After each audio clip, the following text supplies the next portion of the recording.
بسم اللہ الرحمن الرحیم۔ حضرت اسماعیل علیہ السلام کی پیدائش سے 13 سال بعد حضرت ابراہیم علیہ السلام کے بیٹے حضرت اسحاق پیدا ہوئے، جبکہ اس وقت حضرت اسماعیل علیہ السلام اپنی والدہ ماجدہ حضرت ہاجرہ سلام اللہ علیہا کے ساتھ مکہ مکرمہ میں رہائش پذیر تھے۔ حضرت ابراہیم علیہ السلام کی عمر جب 100 سال ہوئی اور حضرت سارہ کی عمر 90 سال ہوئی تو فرشتے حضرت ابراہیم کے پاس آئے اور انہیں ایک سعادت مند بیٹے کی خوشخبری دی۔ چونکہ حضرت سارہ سلام اللہ علیہا کافی بوڑھی تھی تو اس خوشخبری پر چونک اٹھی، جس کو قرآن کریم میں اس طرح بیان کیا گیا ہے، ہم نے اس کو اسحاق کی اور اسحاق کے بعد یعقوب کی خوشخبری دی تو انہوں نے کہا، اے ہے میرے ہاں بچہ ہوگا، میں تو بوڑھیا ہوں اور میرے شوہر بھی بوڑھے ہیں، یہ تو بڑی عجیب بات ہے۔ فرشتوں نے کہا، کیا تم اللہ کی قدرت سے تعجب کرتی ہو؟ اے اہل بیت، تم پر اللہ کی رحمت اور اس کی برکتیں ہیں۔ چنانچہ جس سال حضرت ابراہیم علیہ السلام نے خانہ کعبہ کی تعمیر کی، اسی سال حضرت اسحاق پیدا ہوئے۔ اللہ پاک قرآن کریم میں فرماتا ہے، اور ہم نے انہیں اسحاق اور یعقوب بخشے، ان کی اولاد میں پیغمبری اور کتاب مقرر کر دی، اور ان کو دنیا میں بھی ان کا صلہ عنایت کیا اور وہ آخرت میں بھی نیک لوگوں میں ہوں گے۔ حضرت اسحاق کی پیدائش پر ہی ختنے کا حکم آیا، چنانچہ حضرت ابراہیم علیہ السلام نے اپنا حضرت اسماعیل اور حضرت اسحاق کا ختنہ کروایا۔ حضرت اسحاق جب 37 سال کے ہوئے تو آپ کی والدہ ماجدہ حضرت سارہ انتقال فرما گئیں۔ اس کے بعد حضرت ابراہیم نے رشتہ ڈھونڈنا شروع کر دیا۔ حضرت ابراہیم علیہ السلام نے اپنے بھائی ناہور کے بیٹے کی بیٹی ربقہ سے حضرت اسحاق کی شادی کر دی۔ شادی کے وقت حضرت اسحاق کی عمر مبارک 40 سال تھی۔ خدا کی قدرت کے شادی کے 20 سال تک ان کی کوئی اولاد نہ ہوئی۔ پھر آخرکار حضرت اسحاق نے اللہ کی بارگاہ میں گڑ گڑا کر اولاد کی دعا کی، جو اللہ پاک نے قبول فرمائی، اور بالآخر 60 سال کی عمر میں حضرت اسحاق علیہ السلام کو اللہ پاک نے جڑواں بچوں سے نوازا۔ پیدائش کے اعتبار سے جو بڑا تھا اس کا نام یسوع رکھا گیا اور دوسرے کا یعقوب رکھا گیا۔ جوان ہو کر یسوع بڑے نامور شکاری بنے، جبکہ حضرت یعقوب نے گلہ بانی کا پیشہ اختیار کیا۔ آخری عمر میں حضرت اسحاق نابینا ہو گئے تھے۔ ان کو دونوں بیٹے ہی والد کی بہت خدمت کیا کرتے تھے۔ یسوع اکثر اپنے والد حضرت اسحاق کو شکار کا گوشت لا کر کھلاتا تھا۔ ایک دن حضرت اسحاق نے خاص فرمائش کی کہ مجھے شکار کا گوشت کھلایا جائے۔ یہ سن کر بڑا بیٹا اس شکار کے لیے نکل گیا تو قریب ہی حضرت یعقوب بھی بیٹھے تھے، وہ بھی شکار کے لیے نکلے اور جلد شکار لے کر واپس آ گئے اور والد کو کھلا بھی دیا، جس پر حضرت اسحاق نے یہ دعا دی، اللہ تمہارے مرتبے کو بلند فرمائے اور تمہاری نسل میں انبیاء اور بادشاہ پیدا ہوں، تمہیں کشادہ رزق اور اولاد کثیر عطا فرمائے۔ کچھ دیر کے بعد بڑے صاحبزادے شکار کا گوشت لے کر خدمت میں حاضر ہوئے اور تناول فرمانے کی درخواست کی، جس پر حضرت اسحاق کو بڑا تعجب ہوا۔ وہ گویا ہوئے، اے بیٹے یہ کیا ہے؟ اس نے کہا، یہ وہ شکار کا گوشت ہے جس کی آپ نے مجھ سے فرمائش کی تھی۔ حضرت اسحاق نے مزید حیران ہو کر فرمایا، وہ تو تم کچھ دیر پہلے مجھے کھلا چکے۔ ابھی اس کے حیران ہونے کی باری تھی۔ وہ بولے، ابا جان میں تو ابھی شکار کا گوشت لے کر آپ کی خدمت میں حاضر ہوا ہوں، اس سے پہلے تو میں نہیں آیا۔ حضرت اسحاق سمجھ گئے کہ وہ چھوٹے بیٹے یعقوب علیہ السلام لائے ہوں گے، چنانچہ آپ نے اس کے لائے ہوئے کھانے کو بھی تناول فرمایا اور اسے دعا دی کہ تمہاری نسل سرسبز و شاداب زمین پر خوب پھیلے اور پھولے اور ان کے پھلوں اور رزق میں اللہ خوب برکت عطا فرمائے۔ اب عیس اپنے بھائی سے سخت ناراض رہنے لگا تو حضرت اسحاق نے اپنے بیٹے یعقوب کو حکم دیا کہ تم فوری طور پر شام چھوڑ کر اپنے ماموں کے پاس آرام چلے جاؤ۔ حضرت یعقوب کا نام اسرائیل کیسے پڑا، اس پر بھی دو طرح کی روایات ملتی ہیں۔ ایک تو یہ کہ جب حضرت یعقوب نے ملک شام سے حران کی طرف ہجرت کی تو آپ دن کو چھپ جاتے اور رات کو سفر کرتے، جس وجہ سے آپ کا نام اسرائیل پڑ گیا۔ اسرا رات کو چلنے والا اور ایل کے معنی دوست کے ہیں۔ آپ نے چونکہ رات کا سفر اختیار کیا تھا اس لیے آپ کا نام رات کے سفر کا دوست پڑ گیا۔ دوسری روایت یہ ہے کہ جب آپ نے حران کی طرف ہجرت کی تو راستے میں ندی پار کرنے سے پہلے آپ ایک آدمی سے گتھم گتھا ہو گئے۔ ساری رات کشتی ہوتی رہی لیکن کوئی فتح یاب نہ ہوا۔ اسی بنا پر صبح اس آدمی نے آپ کو اسرائیل یعنی اللہ کے بندے کا نام دیا۔ کہا جاتا ہے وہ آدمی نہیں بلکہ اللہ پاک کا بھیجا ہوا ایک فرشتہ تھا، اسی لیے حضرت یعقوب کی آل اولاد کو بنی اسرائیل کہا جاتا ہے۔ حضرت یعقوب کی 2 بیویوں اور 2 باندیوں سے اولاد 12 بیٹے اور ایک بیٹی تھی۔ بیٹی کا نام دینا تھا۔ حضرت یعقوب نے لابان کی 2 بیٹیاں لیا اور راحیل سے شادی کی تھی۔ لیا بھی لابان سے حضرت یعقوب کے 6 بیٹے پیدا ہوئے اور ان کے نام یہ ہیں، روبیل، شمون، لاوی، یہود، یسار، زبلون۔ رحیل بن لابان سے حضرت یعقوب کے 2 بیٹے پیدا ہوئے، یوسف علیہ السلام اور بنیامین۔ بلہا باندی سے بھی حضرت یعقوب کے 2 بیٹے پیدا ہوئے، دان اور نفتالی۔ اسی طرح زلفا باندی سے بھی 2 ہی بیٹے پیدا ہوئے، جاد اور عاشر۔ یہ سب فلسطین میں آباد تھے، لیکن جب حضرت یوسف علیہ السلام عزیز مصر بنے تو بے شمار اسرائیلی مصر میں جا کر بھی آباد ہو گئے۔ اسی دوران بہت سے پیغمبران بھی بھیجے گئے جن میں حضرت ایوب علیہ السلام بہت مشہور گزرے ہیں۔ بنی اسرائیل ایک طویل اور شاندار حکمرانی کے بعد قبطیوں کی غلامی میں آ گئے، پھر ان کو اس غلامی سے حضرت موسیٰ علیہ السلام نے آزاد کروایا اور بنی اسرائیل کو لے کر حضرت موسیٰ بحر احمر کے پاس پھر سے فلسطین میں لے آئے۔ حضرت موسیٰ کے بعد آپ کے بھائی حضرت ہارون علیہ السلام وہاں پیغمبر اور بادشاہ بنے۔ پھر ایک بہت طویل عرصے تک بنی اسرائیل نے فلسطین پر حکومت قائم رکھی۔ اس دوران ان پر اللہ کا خاص کرم تھا، بلکہ یہ اللہ کی لاڈلی قوم ہونے کا دعویٰ بھی کرتے تھے۔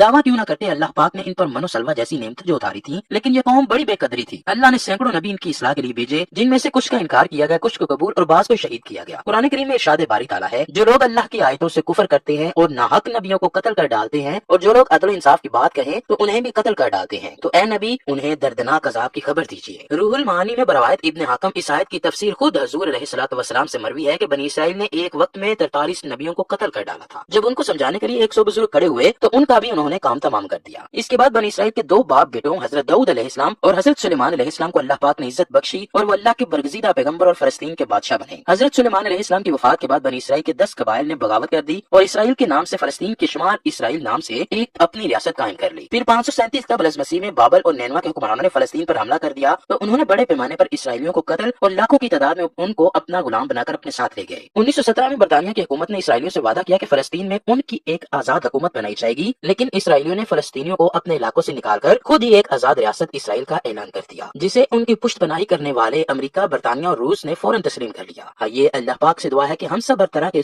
گناہوں سے اللہ پاک سے دعا کرتے ہیں کہ ہم سب ہر طرح کے گناہوں سے پاک رہیں اور نیک عمل کرتے رہیں۔ دوستو، نبی آخر الزماں حضرت محمد صلی اللہ علیہ وآلہ وسلم پر درود پاک کو پڑھنا اپنی زندگی کا حصہ بنا لیجئے۔ آپ دیکھیں گے کہ آپ کے سارے بگڑے کام بھی بنتے چلے جائیں گے۔